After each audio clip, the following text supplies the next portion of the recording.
What's good, everybody? Welcome back to more Twin Wrestle Pod.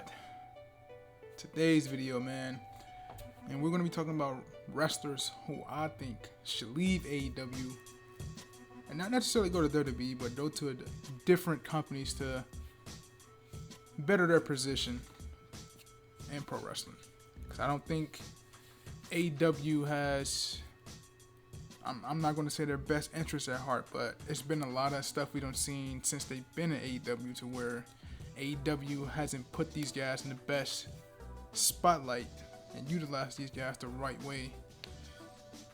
In certain aspects, capitalizing on their popularity with the fan base and the atmosphere coming in, of them signing with them, with AEW, just the momentum they get upon those certain things. I don't think AEW has capitalized on it as much as I believe they should have. So, in some of these guys' case, they've been homers in AEW, and they've just been a lot of start and stop pushes. So, let's get into the video, man. If you enjoyed the video, make sure to like, share, comment, and subscribe down below. My first superstar I want to talk about is the charismatic, absolute Ricky Starks. Now, Ricky Starks is a former FTW champion, held the championship for 378 days. Although that championship is not recognized in AEW, they do have a lot of people hold it on national television, and Ricky Starks was one of those people. And as of recently, and his tag team with Big Bill, he was a former AEW World Tag Team Champion. And him and Big Bill held those championships for 123 days. How we go from December of 2022, when he had his battle on a mic with MJF, and he absolutely massacred MJF, who was the newly crowned AEW World Champion at that time, after beating Jon Moxley at Full Gear. This was leading into the Winter is Coming show. Ricky killed MJF on that microphone. This was a freshly turned Ricky to babyface. Had the crowd behind him. Just the energy, the emotion in this promo that he had going up against Max. He killed it. Then you get to his match with Maxwell, and I think Maxwell beat him at the Winter is Coming show. It was obvious because it was for the AEW World Championship, and you knew Max wasn't going to lose it because he had just got it the month before at Full Gear. Ricky barely had enough storylines outside of his storyline with CM Punk last year around Collision, around the Owen Hart Cup. And then he bridged off when CM Punk got fired, bridged off with Bryan Danielson. His whole thing was Steamboat. Like, Ricky had so much momentum. AEW failed to capitalize on it, and he was just ushered into a tag team. Like, I knew that Ricky Starks, the moment that CM Punk got fired, he was done in the water after that. And it's unfortunate because Ricky Starks is so fucking talented that we do not have nothing in a realm of possibility of a true singles run for Ricky Starks. A guy who can talk on the mic, who can work in the ring, who's charismatic, who's shown he can carry the mantle as both a babyface and a heel. Example being his promo against MJF in December of 2022. So it's just crazy, man. Another storyline he had was the one with Powerhouse Hobbs, which I thought was a very effective heel turn by Hobbs. When he turned on Ricky Starks, and like I said, that ushered into his babyface era. Then he had that run with Hobbs. Even though their match that I think was All In was a pretty good match. I thought Hobbs should have won it, but Ricky did win it. I thought you could have told a better story with Hobbs winning, but Ricky did win it. But they didn't capitalize on it as much, you know. As of this recording, Ricky has not won a TNT championship. He competed for the AEW World Championship against MJF, but I need to see more Ricky Starks on my TV, man. And all due respect to Big Bill, Ricky Starks is above a tag team at this point. He can't keep being put in tag teams. He was in the tag team with Hobbs, tag team with Hook, tag team with Big Bill. At some point, AEW, Tony Khan, we have to make Ricky Starks into the true singles wrestler that he is. He's shown he can do so much, man. I was so excited for his program with CM Punk because Ricky Starks was like top 2 on Collision when it first started. It was Punk and it was him. They was carrying that company. And just the way Ricky Starks organically turned back from a babyface into a heel was seamless transition. So Ricky Starks is one guy I think should leave AEW once his contract is up. Go to WWE because he can be used wonders in WWE. With a Triple H led WWE, Triple H would do the most that he can to put Ricky Starks in the best possible spotlight to succeed. So Ricky Starks comes in number 5 on the list. Coming in at number 4 on the list, we have Malakai Black. Now, man, it is his stats so far in AEW. He's a former Trios Tag Team Champ with the other members of the House in Black, Buddy Murphy and Brody King. They held those championships for 175 days and lost them to the Acclaimed. But it is beyond me, bro. The fact that Malakai Black hasn't had not one single championship in AEW since he's been there. And he's been in AEW probably since 2021, maybe. He had to be. That's going on almost 3 years. And he hasn't had not one championship. Don't get me wrong, I love the House in Black, but I would love to see Malakai back in singles action. We shouldn't have to celebrate a milestone for him like we did a couple months ago, to where he had his first singles match in 2 years. Why is that a thing? He should not be relegated to trios duty, tag team duty. Even though Buddy and Brody are great, we need Malakai Black in the singles capacity. We need him competing for the TNT Championship, International Championship. I thought he would have been a well-rounded champion to represent the international title instead of Orange Cassidy, because Orange Cassidy already don't had it. We need to do something with Malakai Black, man.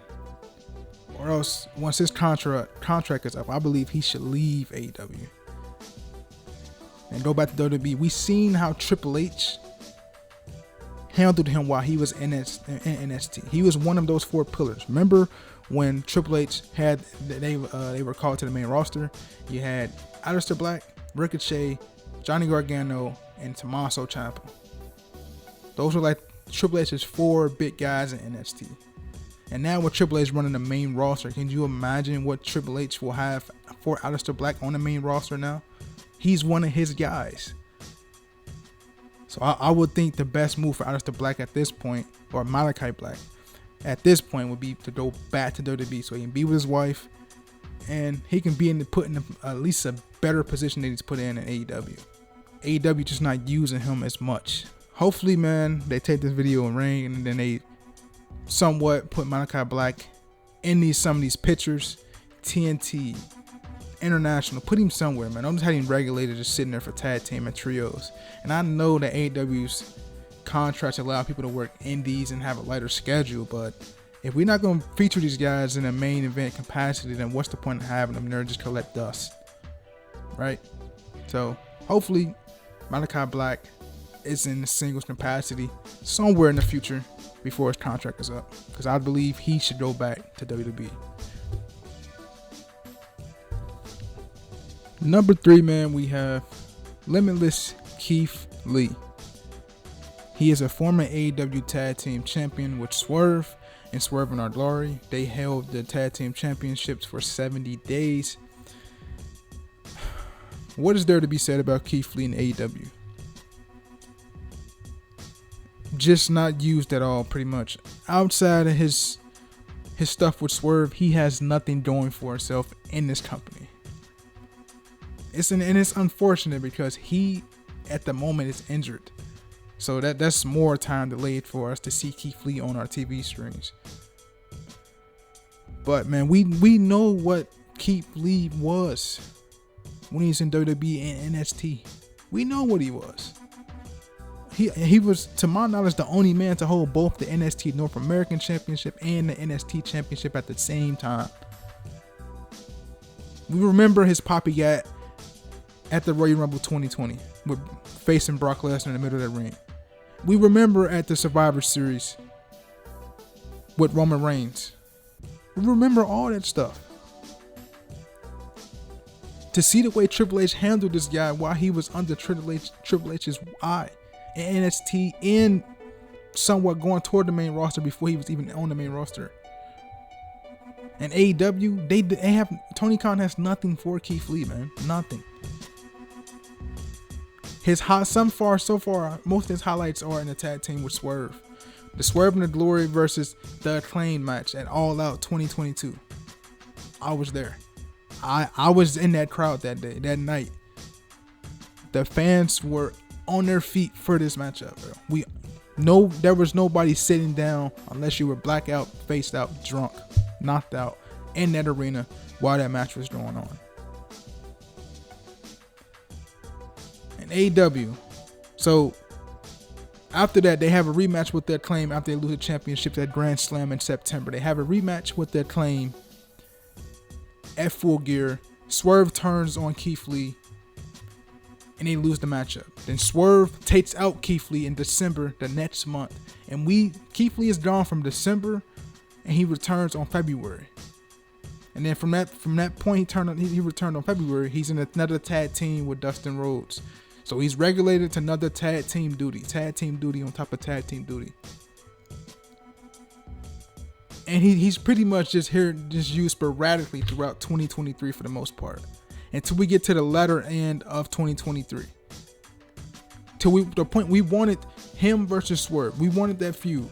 We wanted that matchup because these two have been in an ongoing situation since they were in the tag team. But we did not get it. We was thinking, okay, maybe Keith Lee, maybe Tony Khan is holding off onto that. But we didn't never get it. Kept holding off on it. Until we get to the latter part of 2023 where Swerve has eclipsed Keith Lee at this point, and he's bigger than that storyline. Swerve is the guy at this point. And we taking Swerve from being a guy to what it felt like was a step down going back to Keith Lee.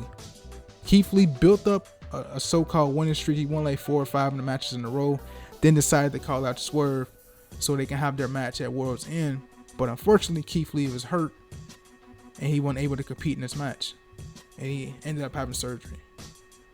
And Keith Lee is out for an undisclosed amount of time. We don't know.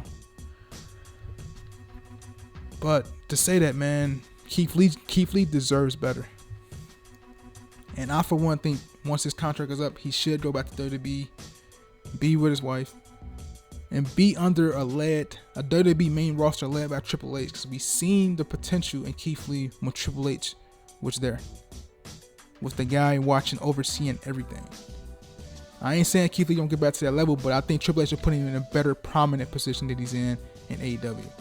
So I, for one, hope Keith Lee goes back to WWE and become the Keith Lee that we all love and know. Coming in at the number 2 spot, man, the one and only Powerhouse Hobbs. It is absolutely criminal for pretty much an AEW original. He might not have been there during the infancy, but he was there doing the daily place shows for sure. I remember when he debuted. He didn't wear the singlet back then when he debuted, but that's how long Powerhouse Hobbs has been with AEW, since pretty much it existed. He's a former TNT champ, and those runs was not fulfilling. He held the longest time he held the championship was 42 days. That was about the same time he was doing the whole thing with Samoa Joe, Wardlow. They was all going back and forth with the TNT championship and the QTV stuff that I'm going to get to a little bit later. My thing was this, man. Powerhouse Hobbs is just being underutilized since he's been in AEW. It's been a lot of start and stop pushes here and there. Prime example of it. How do we know what we got if we do not give them the opportunity to be put in those positions to succeed? To see what we got. Feature this guy in the main event. That way you know what you can get out of him in a main event capacity. A couple things I enjoy. Like when CM Punk first got there, I think that was one of Will Hobbs' best matches was his match with CM Punk. That's one of his best matches he had. I thought the heel turn was done effectively, very well on Ricky Starks. I didn't expect it to come out soon that quick. I didn't expect him to turn on Ricky Starks like that after they did their interview and stuff. After they lost that, I think it might have been a triple threat tag team match at the pay-per-view. I can't remember, but the next Dynamite, he turned on him, beat him down, and then started his feud with Ricky Starks heading into All Out. Even though I thought Will Hobbs should have won that match, but it was a good match nonetheless, man. And I thought that heel turn was going to be the start of something, but it was just more the same. It was just more the start and stop. We see Will Hobbs here, and we don't see him there for a while, and then he pops up. It's like, man, look at Will Hobbs, bro. Look at him, bro. The dude is built like crazy, dog. And we don't use him? How do we not build this guy up? If I was there, I would have got him a run similar to what Mark Henry had with the Hall of Pain. And the thing with that is you don't have to have Powerhouse Hobbs facing all the top guys and then just ended up losing. Because 8 out of 10 times we know he's one of these matches he's going to lose. So why not build him up to where he's just dominating, crushing anybody that goes in his way, that comes in this way.